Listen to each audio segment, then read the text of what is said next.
Welcome back to another video. Today I'm talking about Undead Unlock. Not in terms of the failure that it was, but I just want to know what happened to Undead Unlock. For example, Undead Unlock is an anime that came out around last fall or last winter of 2023, maybe early 2024.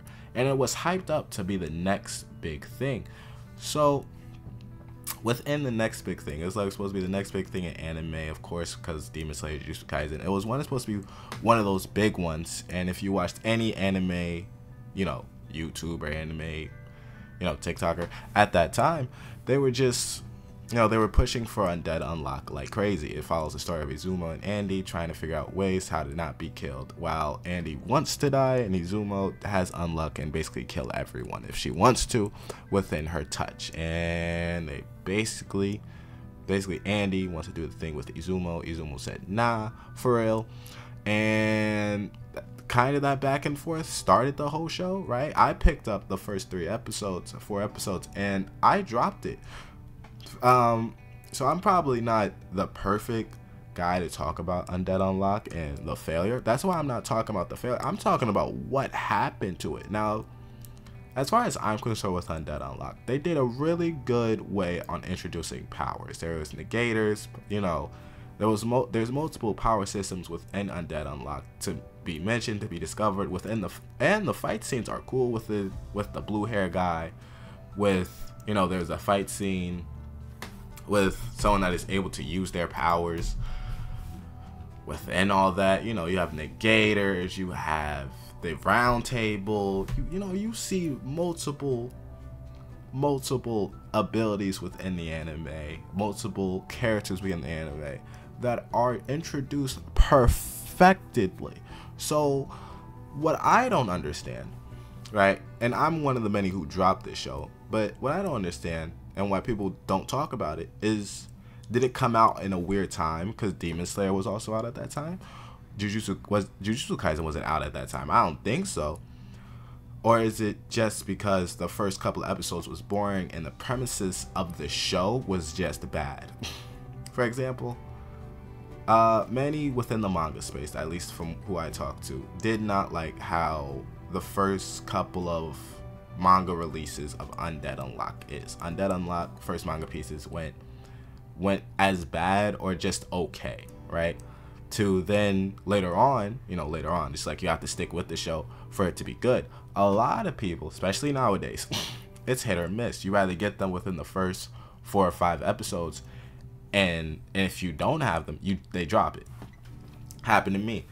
And then if it says, oh, you got to stick with it for 4 or 5 episodes, especially if you have that friend, for it to get good, a lot of people going to be like, why do I got to wait 4 or 5 episodes to watch it? It's like Steins Gate. Steins Gate gets good after a lot of episodes, right? You may have to watch it, but, it's just, you just got to get past episode 5. I'm like, wow, And I think the premise of the show, at least the beginning, people wasn't rocking with, because Izumo basically looks like a child. Andy looks like a grown man. Now they're both grown in their own right. Like, they're grown, in the manga anime sense. It's just the fact Izumo really looks like a 15-year-old. And Andy looks like a grown man. So that probably turned a lot of people away from the anime itself within the premise. Also, the stupid abilities within turn of him basically launching off everything, the obsessive nudity, though granted that is because of his ability, he can't die no matter what, and the fact of her unbelievable ability to basically be unlucky to the point of everyone dying within terms of that, while also their little back and forth, which I think turned a lot of people, it turned me off at least, them talking about doing the deed.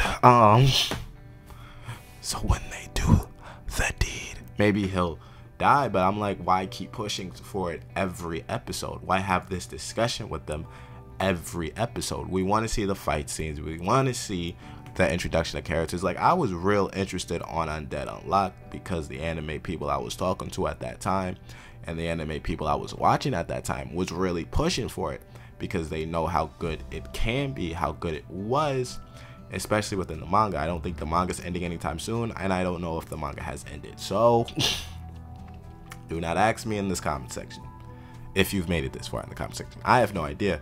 So maybe someone could answer this discussion. But what did happen? And I dropped it because of the fact that doing the deed was just not a fun topic to have every episode. I know the fight scenes was great, the characters was great. I really did like Andy Izumo. You know, it was a fun discussion, right, within the anime circles, at least from what I was having.